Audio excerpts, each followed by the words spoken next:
Podľa môjho názoru nedá sa to nejak všetkých ľudí hádzať do jednoho vreca, že mladí sú zlí, alebo tí strední, alebo tí starší sú zlí. Ja si myslím, že škola bezpečnej jazdy je v prvom rade trošku ako zdvihnutý prst. Tak snáď to má taký preventívny charakter.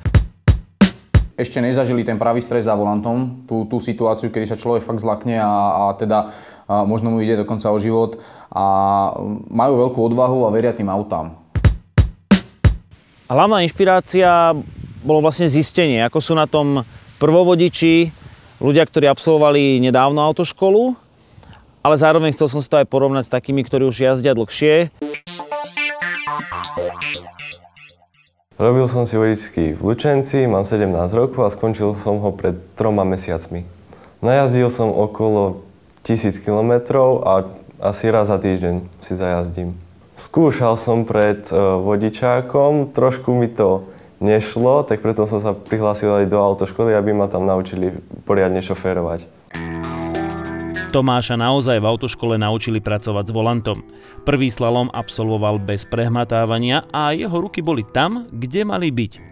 Ku koncu trochu nestíhal, avšak pre absolventov nasadil latku pomerne vysoko. Dokonca aj pre neho úplne neznáme auto mal hneď v oku. Stačilo len správne načasovať oblúk. To oneskorenie v oblúku sa nám znásobovalo. To znamená, že čím ďalej, tým si robil širšie oblúky zbytočne. Skús to teraz pri ďalšom prejazde robiť tak, že budeš akoby čo najmenej točiť. Dobre. A pri bránke, ktorú míňaš ten kužel, tak sa pripravuj na ďalší. Pozeraj vpred. Tomáš si nechal poradiť a po krátkom tréningu nebolo o čom. Je to trochu iné tá práca s volantom? Je. Mám 19 rokov a autoškolu som absolvovala pred mesiacom, takže už mesiac mám vodičák a sem tam aj jazdím. Dobre si zapamätaj túto jazdu, lebo tú druhú, ktorá pôjde po nej, urobíme úplne inak, dobre? Dobre. Tak v premávke zatiaľ nejazdím nejak vo veľkej premávke. Jazdím len s otcom a on sa ma snaží učiť, ako sa zachovať v rôznych situáciách a ako narábať s autom. Anka sa prvou jazdou v slalome vrátila do čias autoškoly a obchádzania kužeľov ozaj zoširoka. Do jazdy však niesla typickú dobrú ženskú vlastnosť. Radšej opatrne ako zrútiť kužeľ. Táto vodička, ktorá si nechá poradiť, nám prišla ako ideálny model pre vysvetlenie dnešnej témy.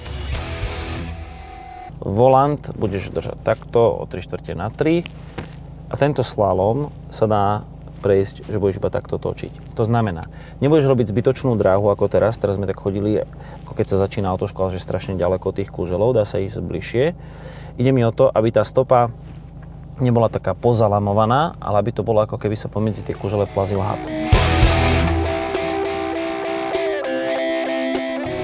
A už meškáme. Urobila si zásadnú chybu, ty sa sústredíš na kužel, ktorý obchádzaš. Teraz musíme len správne načasovanie zladiť a nepúšťame volant. Nepúšťame volant, nech sa sám točí. To sa robí pri drifte, pri zrovnávaní driftu, ale nie tu. Tak poďme. V autoškole mi nikto nič nehovoril, že púšťam volant počas šoferovania. Počkaj, to si mohla tak ako si teraz, že pustila si to z rúk? Áno. A nikto ti na to nič nepovedal? Nikto nič. Ja na jedno natočenie to budem stíhať. Pozri, to auto má strmé riadenie. Pozri, akou rýchlosťou ideme a stíhame obchádzať tie kužele.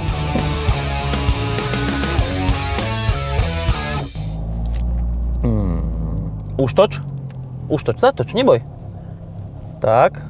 A zatoč. Využi tie ruky a už na druhú stranu ich toč. A všímaš si, čo sa deje ku koncu? Ku koncu si prestala prechytávať ruky. Som z Bratislavy, vodičák mám 2 dní. Pred 2 dňami som mal skúšky, teda vodičák ešte nemám. Ešte som si ho bol len vybaviť. A jazdil som zatiaľ len na vozidle autoškoly, čiže skúsenosti mám fakticky nulové a som zvedavý teda na dnes. Pálo je najčerstvejší vodič z našej partie a nestihol ho poznačiť negatívny vplyv okolia. Zároveň však nestihol odhadnúť správnu rýchlosť v slalome a po 2 bránkach musel takmer zastaviť. Aký bol neskúsený, taký bol otvorený novým radám. Napokon si musel ísť jednotkou, prechytávať volant a robiť oblúky, ktoré keď uvidíme na kamere, boli veľmi ďaleko od tých kuželov. To znamená, že si s autom manevroval úplne zbytočne. Ty keď míňaš nejaký kužel, už sa musíš sústrediť na ten ďalší. Vždy ob kužel dopredu sa musíš pozerať.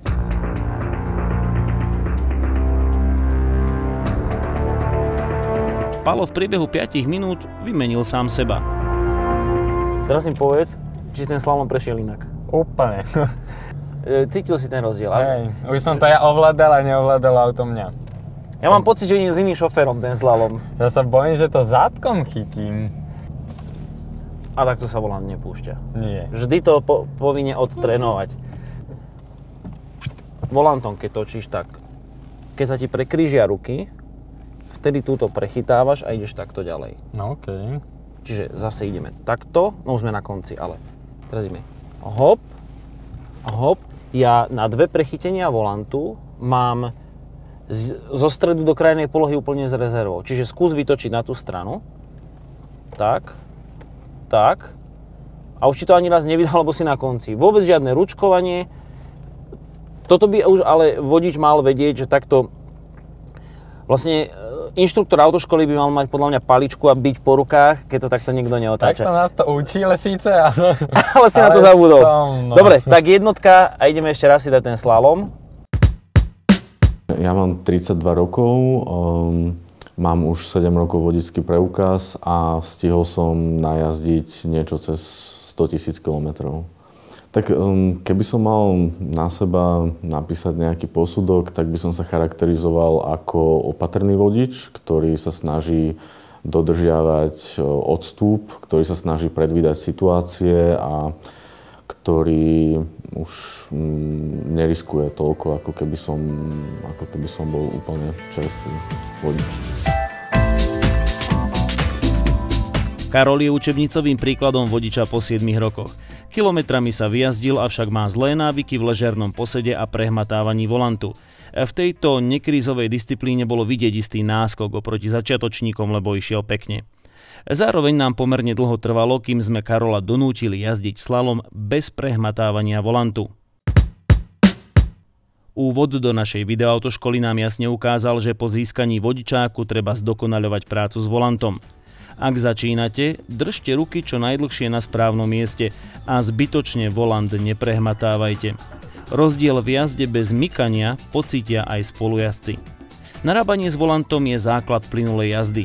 Zároveň budete dobre pripravení na možné nečakané brzdenie.